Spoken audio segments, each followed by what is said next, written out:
विघ्नहर्ता श्री गणेश, श्री गणेश, श्री गणेश। शनिदेव की दृष्टि अपने पुत्र पर पड़ते देख माता पार्वती हो उठती है कुपित और दंडित करती है शनिदेव को। उधर श्रीहरि के आशीर्वाद से नंदी प्रभु महादेव को गजासुर के उदर से करवाते हैं मुक्त। अब आगे। माँ, आप चिंता मत कीजिए माँ, मैं भवन के द्वार की रक्षा करूँगा। मैं आपकी सेवा करने ही तो आया हूँ ना माँ। अच्छा, किंतु आप ऐसा कैसे कर पाओगे पुत्र? मैं करूँगा ना रक्षा माँ। दिव्य है मेरा पुत्र, किंतु मुझे इसको और शक्तियाँ देनी होंगी। माँ, मेरा विश्वास कीजिए, मैं आपकी रक्षा करने में सक्षम हूँ। हाँ पुत्र, किंतु फिर भी मैं आपको कुछ और ज्ञान भी देना चाहती हूँ। वक्रतुंड महाकाय बुद्धिकेतने, सिद्धि सिद्धिदाय विघ्नहर्ता श्री गणेश। सुमुखनाम प्रथम पूज्य देव तुम विशेष, सिद्धि सिद्धिदाय विघ्नहर्ता श्री गणेश। बालक का भाल जो स्पर्श की उमा, शक्ति के ज्ञान से बालक हुआ युक्ता। वक्रतुंड महाकाय बुद्धिकेतने, सिद्धि सिद्धिदाय विघ्नहर्ता श्री गणेश। सुमुखनाम प्रथम पूज्य देव तुम विशेष, सिद्धि सिद्धिदाय विघ्नहर्ता श्री गणेश। माँ, अब मैं आपकी रक्षा के लिए पूर्णतः तैयार हूँ। नहीं, कदाचित इतना पर्याप्त नहीं है पुत्र। पर्याप्त है माँ, अब मैं किसी का भी सामना कर सकता हूँ। हाँ पुत्र, किंतु आपको अभी भी और शक्ति की आवश्यकता है।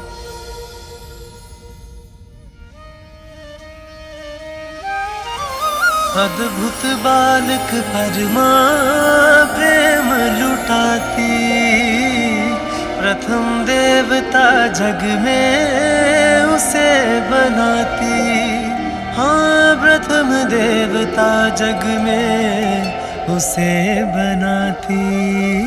जय प्रथम देवा श्री गणेश, जय विघ्न हरता श्री गणेश। जय प्रथम देवा श्री गणेश, जय विघ्न हरता श्री गणेश। जय गणेश, जय गणेश, जय गणेश देवा।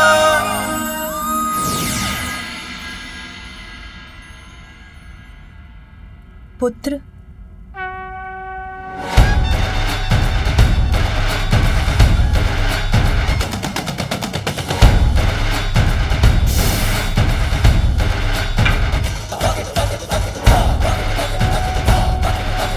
धन्यवाद माँ। अब आपके पास युद्ध कौशल का ज्ञान, शक्ति और अत्यंत शक्तिशाली अस्त्र भी है।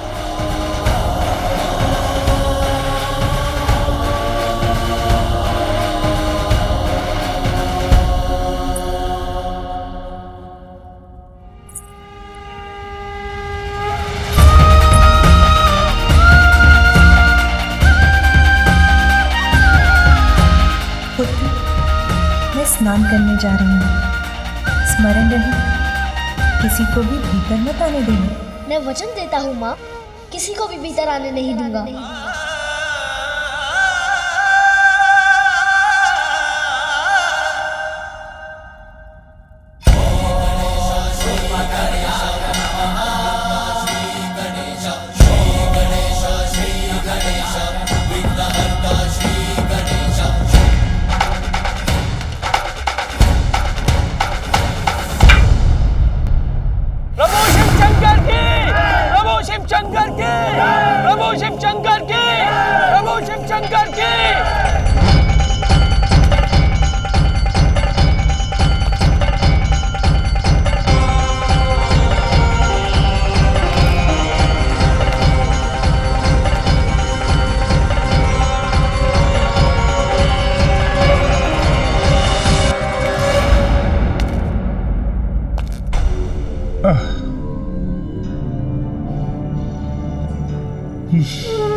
अब और विलाप करने से क्या लाभ प्रिय ध्वजिनी? जो मैंने किया उसका दंड मुझे मिला। मत रो, शांत हो जाओ। मैं आपके लिए नहीं, पार्वती नंदन का विचार कर रो रही हूँ। मैंने कहा था आपको वहां मत जाइएगा, किंतु आपने मेरी एक ना सुनी।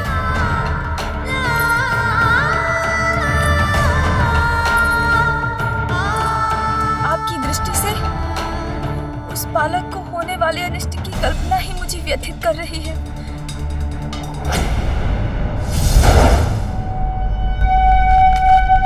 प्रभु शिव शंकर की, प्रभु शिव शंकर की, प्रभु शिव शंकर की, प्रभु शिव शंकर की, प्रभु शिव शंकर की, प्रभु शिव शंकर की, प्रभु शिव शंकर की, प्रभु शिव शंकर की, प्रभु शिव शंकर की, प्रभु शिव शंकर की। ठहर जाइए।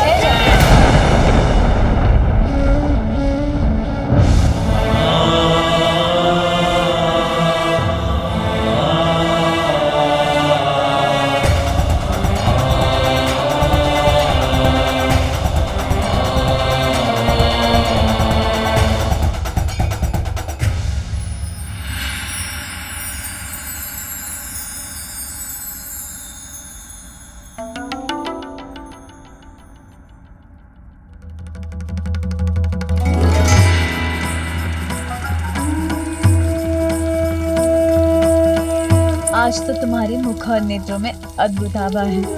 कौन से विचार घुमड़ रहे हैं तुम्हारे मन में? विचार घुमड़ नहीं रहे, शांत हो रहे हैं। आज मैं अत्यंत प्रसन्न और संतुष्ट हूँ। ठहर जाइए। कदाचित आपने ध्यान से नहीं सुना। किसी को भी भीतर जाने की अनुमति नहीं है।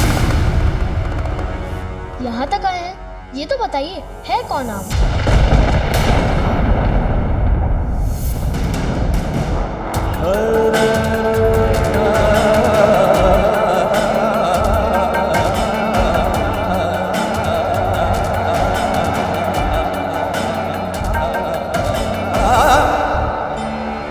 कोई भिक्षुक प्रतीत होते हैं। भिक्षा तो बाद में ही मिलेगी, माता के स्नान के उपरांत। तब आइए, अभी जाइए।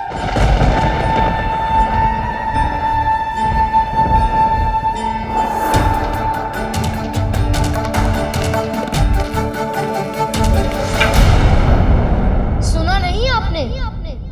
जाइए अभी।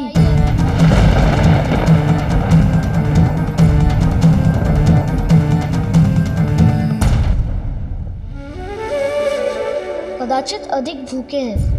अपने फल दे सकता हूँ, वो चाहिए? तुम कौन हो बालक? जिसने आपको रोका है।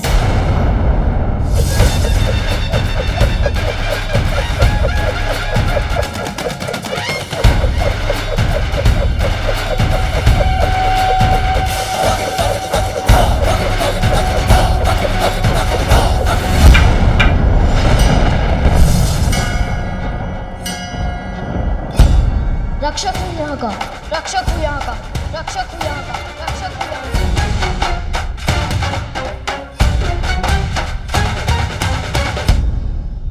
आए तो आप हैं। आप दीजिए अपना परिचय। कौन है आप? आपका नाम क्या है? ये तो बहुत बड़ा प्रश्न है कि मेरा नाम क्या है। मैं कौन हूं? तुम मुझे किसी भी नाम से पुकार सकते हो बालक। संसार के सभी नाम मेरे ही हैं।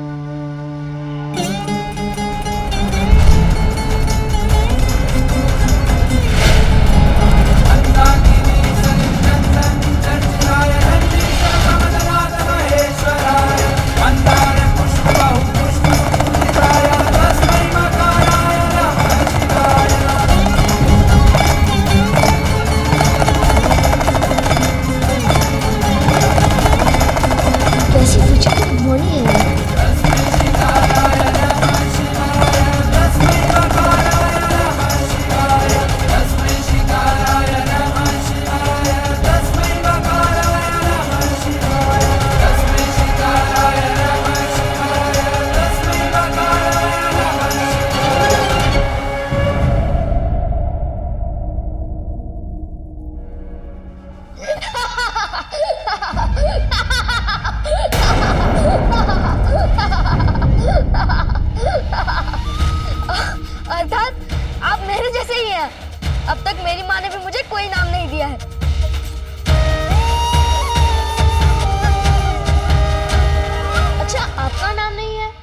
माता पिता का ही नाम बता दीजिए।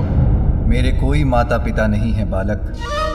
जो आदि अनंत हैं, स्वयं अजन्मे हैं किंतु जगत जिनसे है, जो सृष्टि के कण कण में वास करते हैं, भला उनके माता पिता कैसे हो सकते हैं? ओह, तो आपके माता पिता भी नहीं हैं। समझा, दुखद है। अच्छा, कोई निवास तो होगा आपका? कहाँ रहते हैं आप? सर्वत्र वास करता हूँ। सर्वत्र वास करता हूँ, सर्वत्र वास करता हूँ, सर्वत्र वास करता हूँ। धरती, यहाँ तक कि शमशान, सब मेरे ही घर हैं। ऐसा कोई एक घर नहीं जो मुझे बांध सके।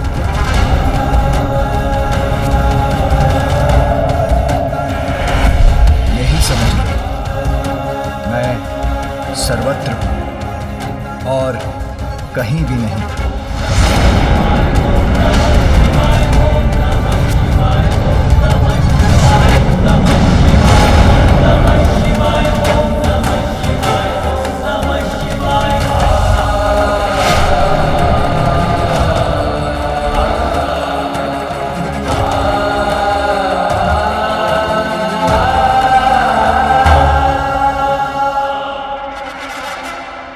जय शिव शंकर।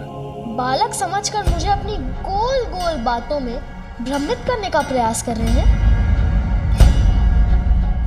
सीधे सीधे कहिए ना कि आपका कोई घर नहीं, अर्थात भिक्षुक भी नहीं। आप तो कोई भैरूपिया ही लगते हैं। बस बहुत हुआ बालक। जो संसार को सब कुछ देते हैं, उन्हीं को कभी तुम भिक्षुक, कभी बहरूपिया बुला रहे हो। ये देते हैं संसार को। बालक अवश्य हूँ, किंतु मूर्ख नहीं कि जो आपने कहा वो मैं मान लूं। वस्त्र के स्थान पर पशु चर्म से अपना तन ढकते हैं। रहने के लिए कोई घर नहीं। नाम पूछो तो कहते हैं सभी नाम मेरे हैं। अब ऐसी बात करने वाले को भैरूपिया नहीं तो और क्या कहूँ, और क्या कहूँ, और क्या कहूँ।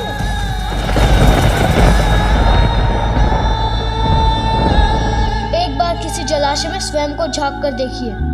भिक्षुक या भैरूपिया ही प्रतीत होते हैं। ये बालक कुछ भी कहे जा रहा है और प्रभु मुस्कुरा रहे हैं।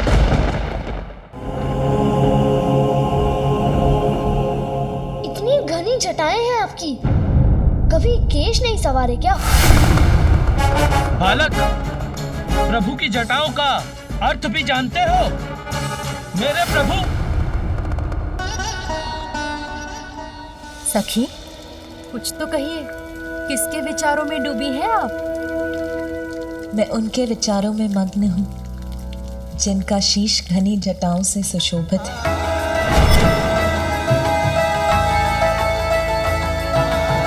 जो उनकी शेष पवित्रता का प्रतीक है, जिनकी उन जटाओं से होकर तो स्वयं परम पावन देवी गंगा की निर्मल जल धारा प्रवाहित होती है।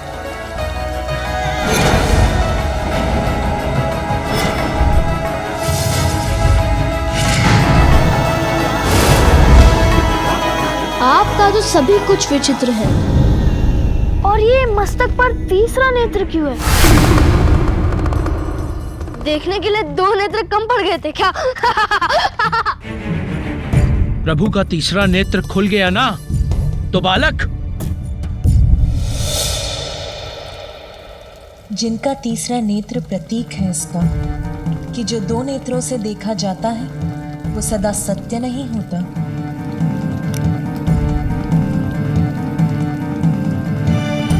जीवन के परम सत्य को ज्ञात करने के लिए तो अंतरात्मा की सूक्ष्म दृष्टि की आवश्यकता होती है।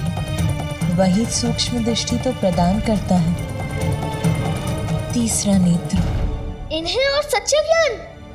यदि ज्ञानी होते तो अपने गले में सर्प लपेटे क्यों घूमते? मुझे तो लगता है कि ये कोई बुद्धिहीन प्रतीत होते हैं।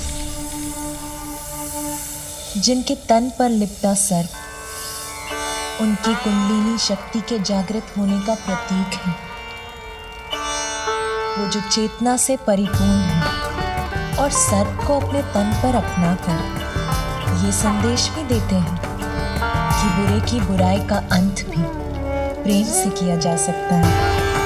विषधर को भी यदि हृदय से अपनाओ तो वो भी सच्चा साथी बन जाता है। और तन पर ये पशु चर्म क्यों धारण कर रखी है?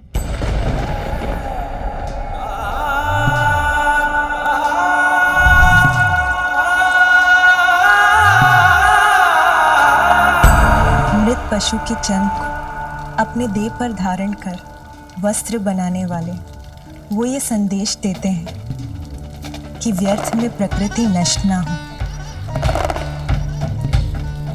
प्रकृति का सम्मान हो, उससे जुड़ाव रहे। मृत शत्रु के चर्म को धारण करना तो उसका भी सम्मान है। प्रत्येक जीव को संभाव से देखते हैं।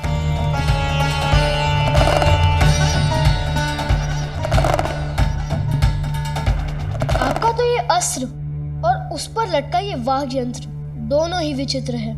क्या यंत्र है ये? डमरू। डमरू।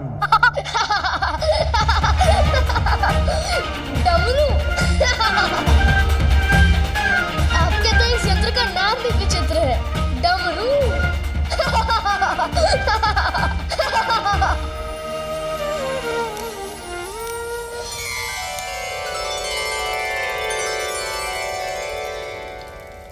उनका त्रिशूल सहार का प्रतीक है और इसका भी कि उनका तमो, राजस और सात्विक तीनों गुणों पर पूर्ण नियंत्रण।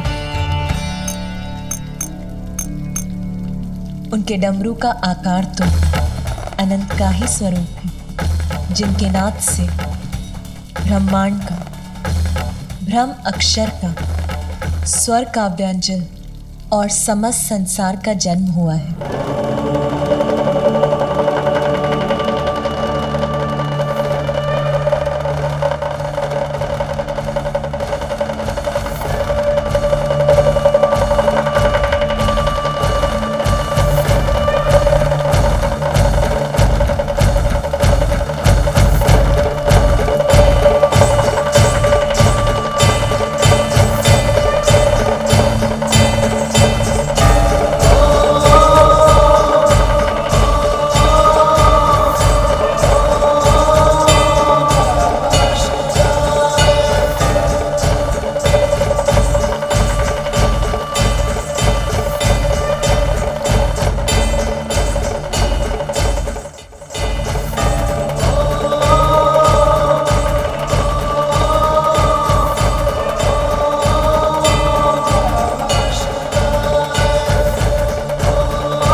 स्पर्श मुझे भा रहा है।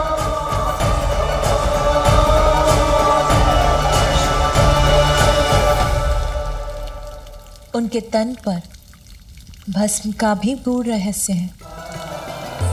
भस्म तो वो है जो अनश्वर है, वो विभूति है जो हमें बोध कराती है कि जो जन्मा है उसे एक दिन भस्म भी होना है, और भस्म होने के साथ नश्वरता का भी अंत होता है। इसीलिए भस्म ही वास्तविक ऐश्वर्य की प्रतीक है।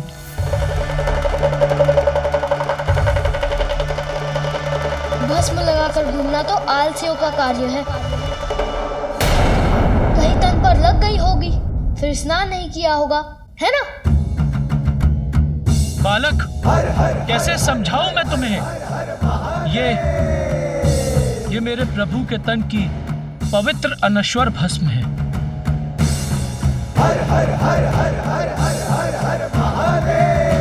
अच्छा बालक, बहुत हुआ वार्तालाप, हमें भीतर जाने दो। जाने दो? कदापि नहीं। आदेश है, किसी को भी भीतर मत जाने देना। और मेरी माँ का आदेश मेरे लिए सर्वोपरि है। बालक, अपनी माँ के प्रति तुम्हारी भक्ति देखकर मैं बहुत प्रसन्न हूँ, किंतु मैं तुम्हारी माँ का बस बस,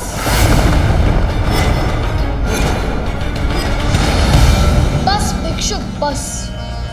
अब मैं आपके मुख से एक भी शब्द नहीं सुनना चाहता। मैंने जो कह दिया सो कह दिया। किसी को भी भीतर जाने की अनुमति नहीं है। बालक, तुम हमें नहीं जाने दोगे तो हम बलपूर्वक जाएंगे।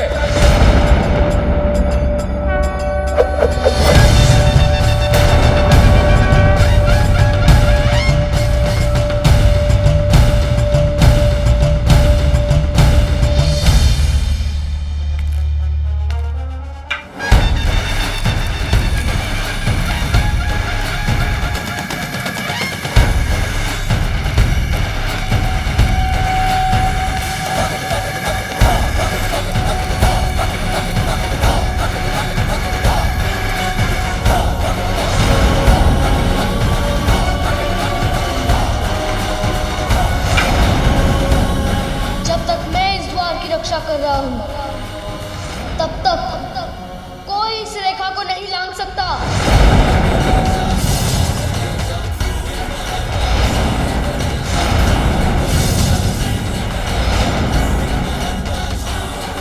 माँ, आप चिंता मत कीजिए माँ, मैं भवन के द्वार की रक्षा करूंगा। मैं आपकी सेवा करने ही तो आया हूँ ना माँ। अच्छा, किंतु आप ऐसा कैसे कर पाओगे पुत्र? मैं करूंगा ना रक्षा माँ। दिव्य है मेरा पुत्र, किंतु मुझे इसको और शक्तियां देनी होंगी। माँ, मेरा विश्वास कीजिए, मैं आपकी रक्षा करने में सक्षम हूँ। हाँ पुत्र, किंतु फिर भी मैं आपको कुछ और ज्ञान भी देना चाहती हूँ।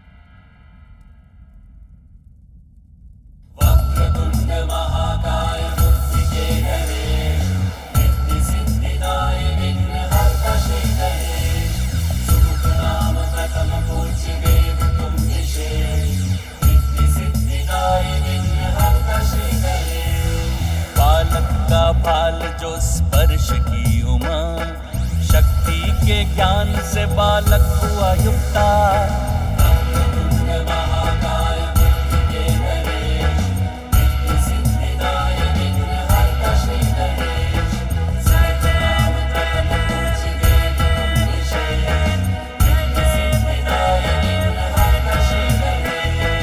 माँ, अब मैं आपकी रक्षा के लिए पूर्णतः तैयार हूँ।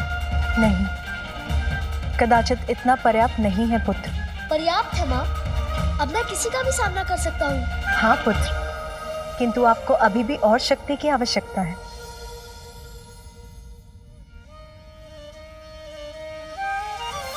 अद्भुत बालक परमा प्रेम लुटाती, प्रथम देवता जग में उसे बनाती।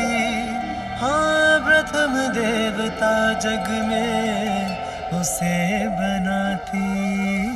जय प्रथम देवा श्री गणेश, जय विघ्न हरता श्री गणेश, जय